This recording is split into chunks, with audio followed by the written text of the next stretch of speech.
We have to cancel tomorrow. Courtney is devastated about the Sephora deal falling through.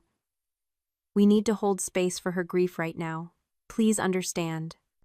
That was the text my mother sent me at 11:51 p.m.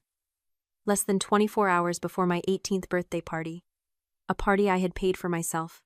I didn't cry, I didn't argue. I just stood by the window and watched the catering van which I had booked 6 months ago pull out of the driveway. That was the moment the daughter they knew died. And the architect of their destruction was born. Before we get into the fallout, drop a comment and let me know where you're listening from. Have you ever had a big moment stolen by someone else's drama? I'd love to hear your story. To understand why I burned it all down, you have to understand the architecture of my family. We lived in Buckhead, Atlanta, in a house that looked like a wedding cake and felt like a museum. My parents, Jeffrey and Cynthia, didn't raise children, they curated assets. My sister Courtney, 26, was the show pony. She was an influencer with bot followers and a personality that required high-speed internet to function. I was Morgan, I was 20, and I was the shadow manager. I didn't just live there. I ran the operation. Since I was 14, I was the one who balanced the household budget because my father couldn't figure out Excel. I was the one who ghostwrote Courtney's college admission essays because she couldn't spell empathy without spell check. I managed my mother's social calendar, my father's medication schedule, and the damage control every time Courtney tweeted something offensive. The pay gap was laughable. Courtney received a monthly allowance of $6,500 to maintain her image. I received zero. I worked nights as a virtual assistant just to pay for my AP textbooks. When I asked for help with tuition, my father told me that struggle builds character. When Courtney wanted imported Italian furniture for her bedroom renovation, $18,000 worth, my mother called it an investment in her personal brand. You might wonder why I stayed. Why I cleaned up their messes for 2 decades without screaming. For a long time, I thought I was just being a good daughter. But looking back, I realize it wasn't loyalty. It was survival. It is what psychologists call the fawn response. When you are raised in a house where love is conditional, you learn that your only value is your utility. I believed that if I just worked hard enough, if I just fixed enough problems, if I just made myself indispensable, they would finally see me. I thought my labor was the rent I had to pay just to exist in their world. I was bound by an invisible chain, convinced that leaving them would mean I was nothing. I didn't realize that I wasn't the one who needed them. They were the ones who needed me. I was the load-bearing wall in a house of cards. So when I graduated valedictorian, I didn't ask them for a party. I planned it myself. I saved every penny. I invited the few friends I had, my teachers, the people who actually saw me. It was supposed to be my one day. The one day I wasn't the fixer. And then came the text. Courtney lost a brand deal, something minor, a hair vitamin sponsorship worth maybe $2,000, and suddenly my milestone was collateral damage. They weren't canceling a party. They were confirming a truth I had tried to ignore for 20 years. I didn't matter. My feelings were an inconvenience. My achievements were invisible. And my compliance, that was over. The morning of my birthday, the house was quiet. My parents had taken Courtney to a spa retreat an hour away to help her process her trauma. They left me a generic card on the counter with a $50 bill inside. No note. Just the cash, like a tip for good service. I stared at it for a moment, then added it to my stack. I didn't cry. I didn't scream into a pillow. I moved with surgical precision. I had spent the last 6 months secretly moving my most precious belongings into a storage unit just in case. Now I finished the job. I packed my clothes, my laptop, my diplomas, and the few sentimental items I had managed to keep hidden from Courtney's envy.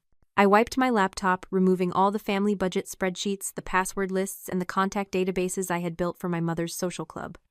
I left the house key on the kitchen counter right next to a single sheet of paper. On it, I had written a list of every password I had changed that morning: banking, email, social media, utilities, and at the bottom, I wrote one sentence.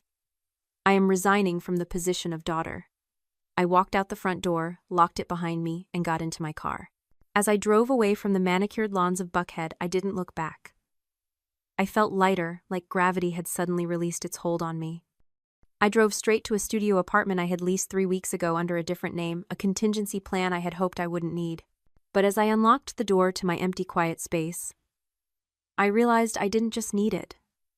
I deserved it. I wasn't running away. I was finally arriving. The first week, my phone was silent. I suspect they were waiting for me to crawl back. In the narrative they had constructed, I was the ungrateful child. Throwing a tantrum and hunger or loneliness would eventually drive me home. They expected me to fail because they had never bothered to notice that I was the only one succeeding. They gave it 7 days. Then the ecosystem I had maintained for 6 years began to suffer system failure. It started small. The Wi-Fi at the estate went down. My father, Jeffrey, called me 3 times in a row. He didn't leave a voicemail, but I knew exactly what was happening. He didn't know the password. He didn't know the provider. He didn't know that I negotiated the contract every year to keep the high-speed fiber optic running for Courtney's live streams. I didn't answer. 2 days later, the cracks widened. Courtney missed a flight to Tulum for a brand trip. For years, I had been her personal travel agent, tracking her itinerary, checking her in, and arranging the Uber Black to the airport. This time she showed up at the wrong terminal 3 hours late because she couldn't read a 24-hour clock. She left me a voicemail that was 90% screaming and 10% threats to sue me for sabotage. She didn't seem to realize that doing nothing isn't sabotage. It's just reality. Then came the heavy hit. My father missed a dinner with a potential angel investor. I used to sync his calendar, send the confirmation emails, and even prep his briefing notes. Without me, the calendar alert didn't go off. He was sitting in his study drinking scotch, while a man worth $40 million waited at a steakhouse downtown. The voicemails shifted tone. They went from annoyed to frantic to vicious. "You are being selfish," my mother hissed into the phone. "This house is falling apart and you are playing games. Come home and fix this." They didn't miss me. They missed the service. They missed the infrastructure. Watching them spiral from the quiet safety of my studio apartment, I realized something profound about the nature of their lifestyle. I used to think they were powerful. I used to be intimidated by their wealth, their status, the way they walked into a room and commanded attention. But I realized that what I was looking at wasn't power. It was the illusion of power of the empty wallet. In sociology, there is a distinction between being wealthy and performing wealth. My parents were performers. Their status was a cognitive dissonance, a gap between their reality and their self-image that could only be bridged by constant, exhausting maintenance. They didn't own their position in society, they rented it. And the rent was paid in debt, in favors, and in my invisible labor. Their entire lives were a stage set. From the front, it looked like a marble palace. But I was the one backstage holding up the plywood props and taping together the wiring. When you remove the stage manager, the audience finally sees that the castle is made of cardboard.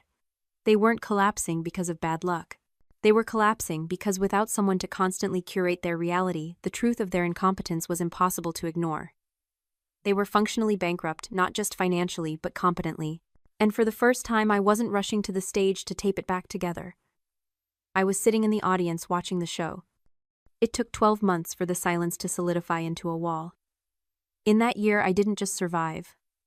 I accelerated. I finished my degree a semester early, graduating summa cum laude without a single family member in the audience.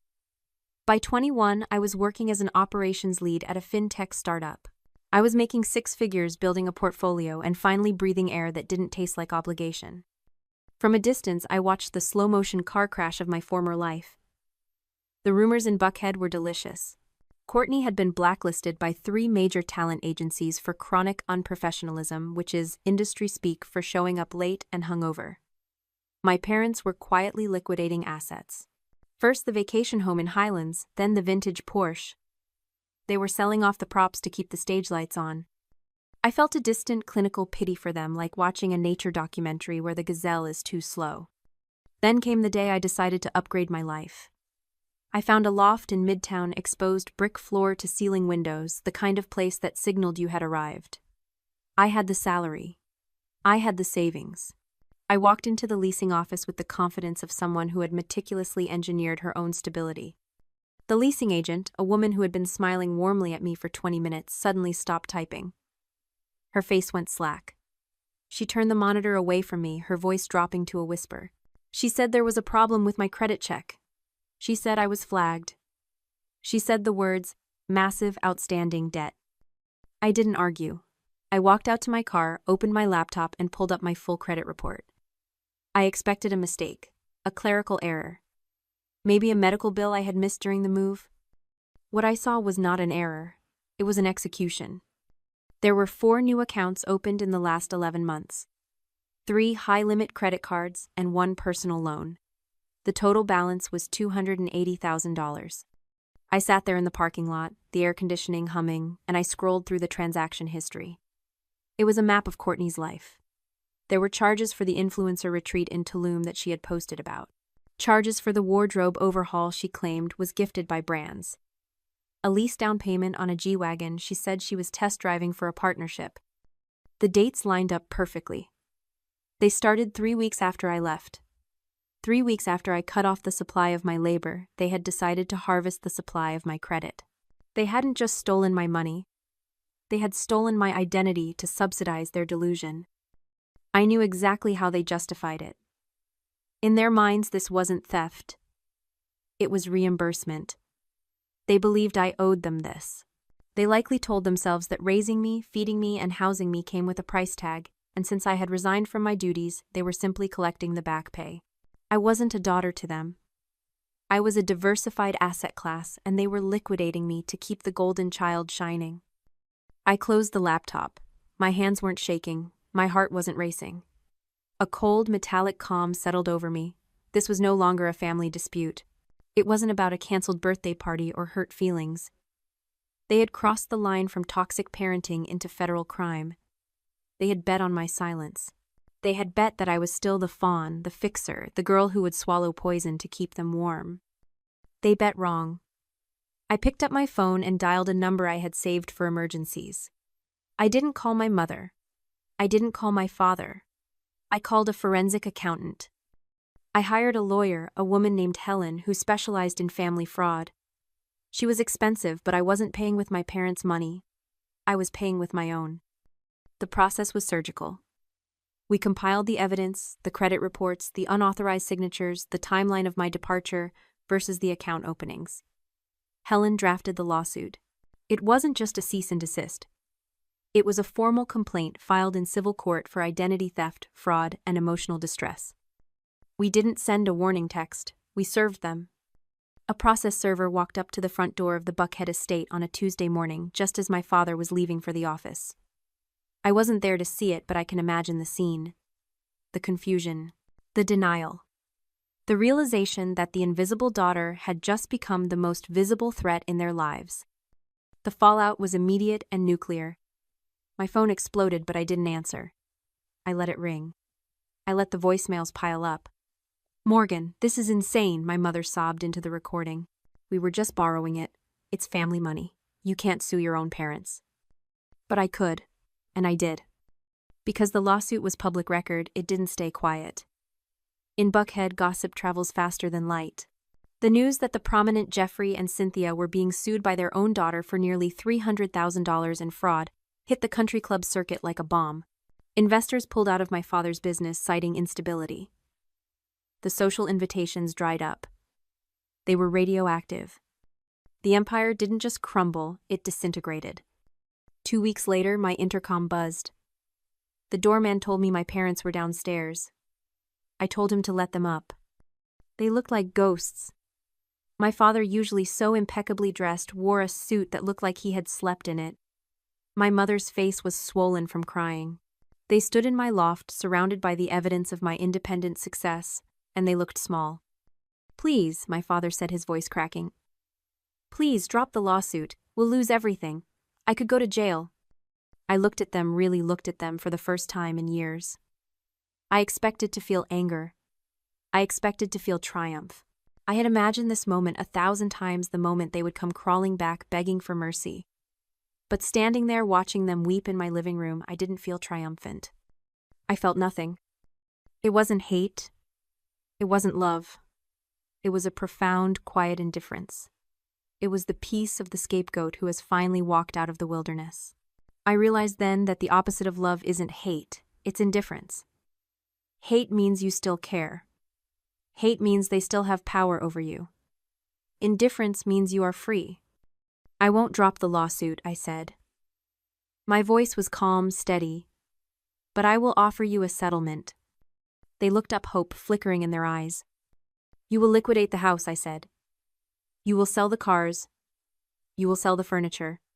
You will pay off every cent of the debt you took out in my name immediately. You will sign a confession admitting to the fraud so that my credit report is cleared. And you will sign a no-contact order. If you ever try to contact me again for any reason, the deal is void and I will press for criminal charges. My mother sobbed. But where will we live? What about Courtney?